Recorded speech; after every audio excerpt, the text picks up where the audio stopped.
आप सभी स्टूडेंट्स को मेरा नमस्कार। एमकेएमसी ट्रेनिंग में आप सभी स्टूडेंट्स का स्वागत है।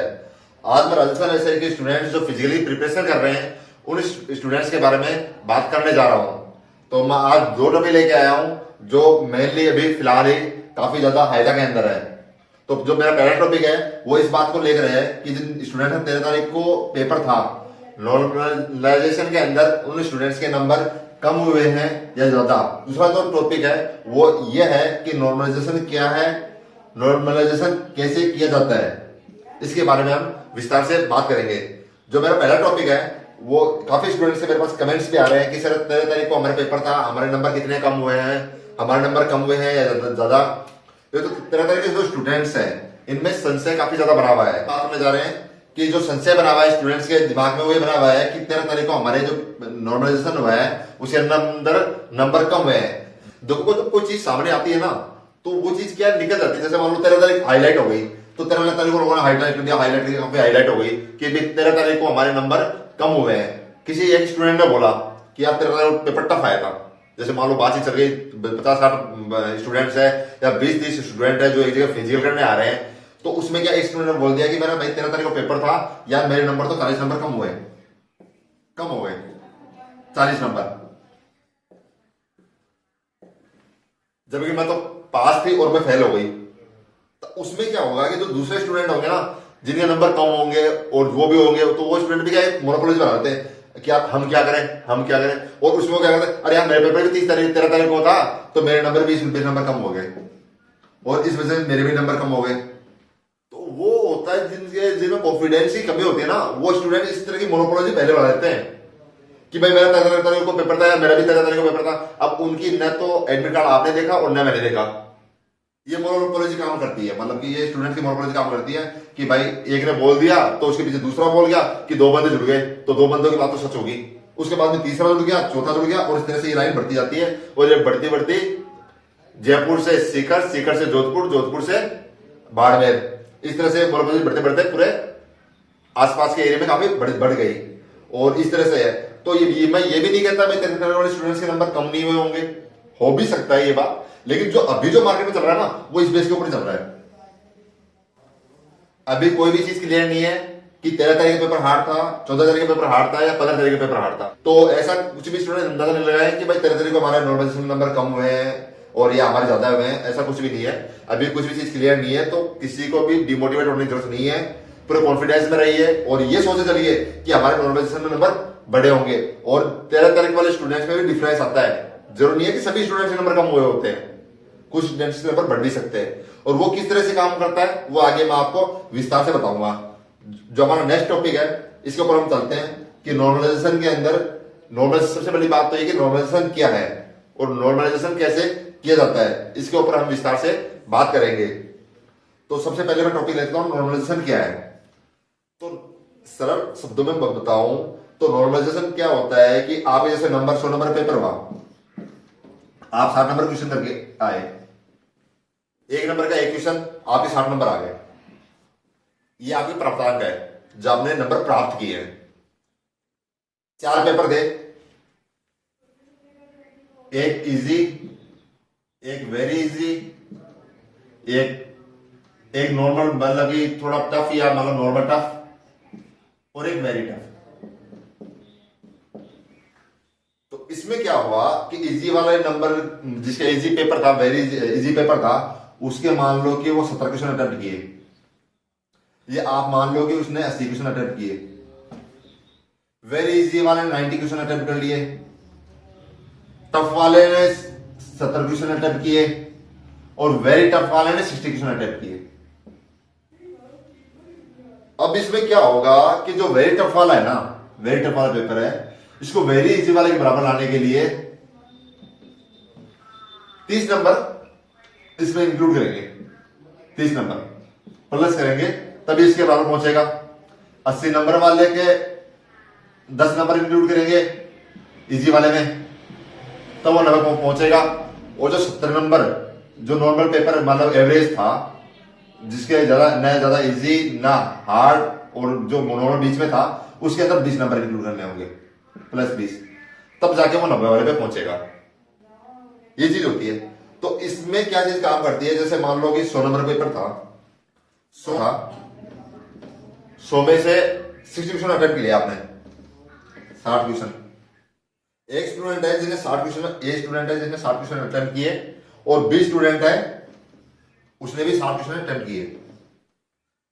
अब ए ने क्या किया कि 60 में से भी 20 क्वेश्चन गलत कर दिए, 20 माइनस क्वेश्चन गलत कर दिए, और 60 वाले ने पूरे के पूरे सही करे। जब नॉर्मलाइजेशन होगा ना, जब नॉर्मलाइजेशन होगा तो अब जैसे ये मान लो कि ये स्टूडेंट जो है ना, वो ये 70 नंबर वाला स्टूडेंट है जो नॉर्मल एवरेज पेपर था, जिनका एवरेज पेपर था, न इजी न वेरी इजी और न ज्यादा टफ, एवरेज पेपर था। और इन स्टूडेंट्स को मान लो कि 90 के बराबर वेरी इजी वाले बराबर लाने के लिए इनको नंबर अभी मान लो 20 नंबर और बढ़ाने हैं वेरी इजी वाले बराबर लाने के लिए। तो इसलिए इनके 20 नंबर, अब इसने 20 क्वेश्चन स्टूडेंट ने गलत कर दिए।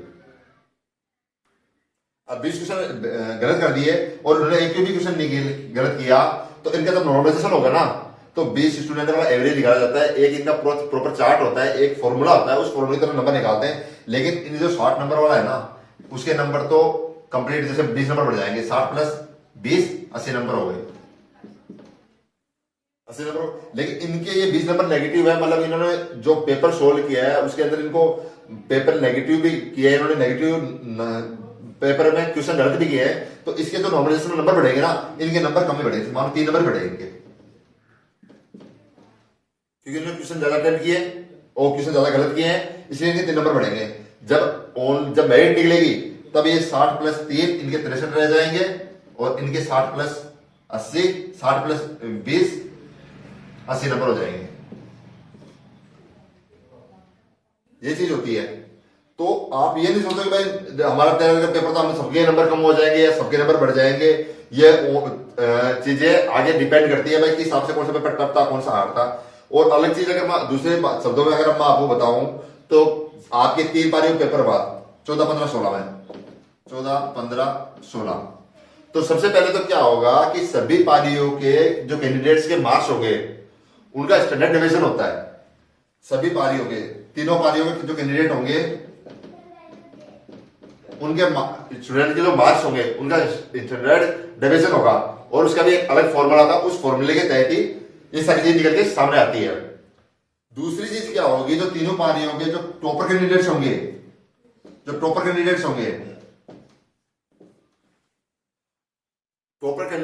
में से 0.1% टॉपर कैंडिडेट्स में से 0.1% जो कैंडिडेट होंगे उनके मार्क्स का एवरेज निकाला जाता है, ठीक है। और उसके बाद में तीसरी चीज आती है जो पेपर टफ होता है। मान लो तीनों पारी आती है, 13 पारी में से 13, 14, 15, सॉरी मैंने 14, 15, 16 लिख दिया, ये बात कर रहे हैं हम 13, 14, 15 तारीख वाले स्टूडेंट्स के बारे में। आप ये पेपर 13 को, 14 को और 15 को लगा था। अब ये मान लेंगे तय कि हम 14 तारीख को पेपर टफ था। अब जो पेपर टफ होगा ना, जिस पारी में पेपर टफ था, उसमें से ये जो कि जो पारी में से मान लेते 14 तारीख का पेपर टफ हुआ था, तो प्रॉपर हम एक शिफ्ट के बारे में बात करना चाह रहे हैं कि 14 तारीख को प्रॉपर शिफ्ट के अंदर जो कैंडिडेट्स थे और उनके जो मार्क्स था उनका स्टैंडर्ड डिवीजन होगा। पहले तीनों पारियों में से होगा, फिर प्रॉपर एक पारी जो टफ पारी थी उसमें से स्टैंडर्ड डिवीजन होगा फॉर्मूले के तहत। और उसके बाद 14 तारीख में से भी जो कैंडिडेट्स, जो टॉप कैंडिडेट्स होते हैं, टॉप कैंडिडेट्स में से भी 0.1% टॉप कैंडिडेट्स में 0.1% कैंडिडेट्स के मार्क्स का एवरेज निकाला जाएगा, एवरेज स्कोर निकाला जाएगा, और उसके अकॉर्डिंग वो नंबर कम या ज्यादा होंगे। तो ये काफी लंबा प्रोसेस होता है नॉर्मलाइजेशन का, इतना इजी प्रोसेस नहीं है कि बोल देंगे 13 तारीख में नंबर कम होंगे तो 13 तारीख में सभी के नंबर कम होंगे, या 20-20 नंबर कम हो जाएंगे, सभी के 40-40 नंबर कम हो जाएंगे।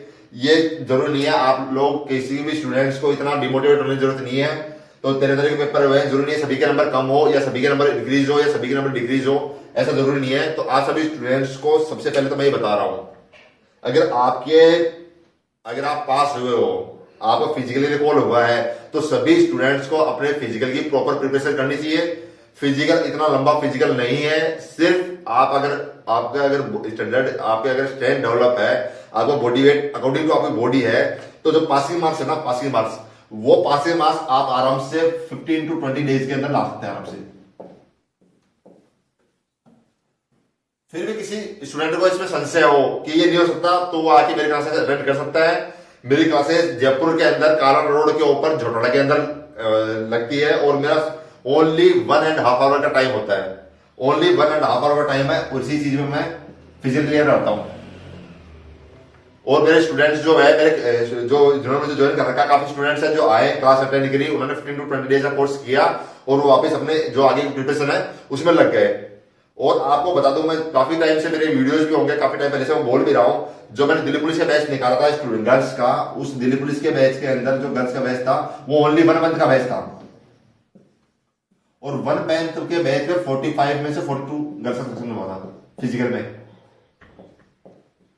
तो इस तरह से आप समझ सकते हैं कि फिजिकल उसमें तो लॉन्ग जंप भी होती है, हाई जंप भी होती है, रनिंग भी काफी 1600 मीटर की रनिंग होती है। तो इतना टफ आपका फिजिकल नहीं है, तो आप आराम से इसकी प्रिपरेशन कर सकते हो। बस जरूरत है एक कॉन्फिडेंस की, और एक कॉन्फिडेंस के साथ में सारी चीज करने की। स्टूडेंट्स में देख रहा हूँ कि फिजिकल में लगे हुए हैं, सिर्फ ऐसा का फिजिकल प्रॉपर ध्यान दे रखा है। फिजिकल इतना टफ नहीं है। फिजिकल वो चीज होती है जिसको हम करते हुए हमारी पढ़ाई को और अच्छा कर सकते हैं। ये आपका सुनहरा मौका है, न कि आप सब कुछ छोड़ के, सारी पढ़ाई छोड़ के, सब कुछ साइड में रख के सिर्फ फिजिकल के पीछे लग जाए। तो इस अवसर को खोए नहीं, इस अवसर का आपको फायदा उठाना चाहिए, इस मौके का आप फायदा उठाना चाहिए और प्रॉपर प्रिपरेशन करनी चाहिए। तो आप सभी स्टूडेंट्स को मेरे चैनल पर आने के लिए बहुत बहुत धन्यवाद। अगर मेरी दी हुई जानकारी अगर आप सभी स्टूडेंट अच्छी लगी है तो प्लीज जितना हो सके इसको शेयर कीजिए और दूसरे अपने साथियों तक भी पहुंचाइए। अगेन आप सभी स्टूडेंट को बहुत बहुत धन्यवाद। और एक सबसे बड़ी बात और कि काफी स्टूडेंट मेरे पास कमेंट्स आते हैं कि सर हमें क्या बोलते हैं, ये बताइए कि भाई लॉन्ग रनिंग का वीडियो डालिए, 100 मीटर स्प्रिंट का वीडियो डालिए या अदर वीडियोस डालिए, जो भी है चिनअप्स के वीडियो डालिए। तो उन वीडियोस के लिए मैंने डिस्क्रिप्शन बॉक्स में नीचे लिंक दे रखा है, तो आप सभी स्टूडेंट्स डिस्क्रिप्शन बॉक्स में जाकर उन लिंक पे क्लिक करके अपनी जो मैंने जानकारी डाली है उसको आप ले सकते हैं आराम से, और अपने फिजिकली प्रिपरेशन ऑनलाइन भी कर सकते हैं।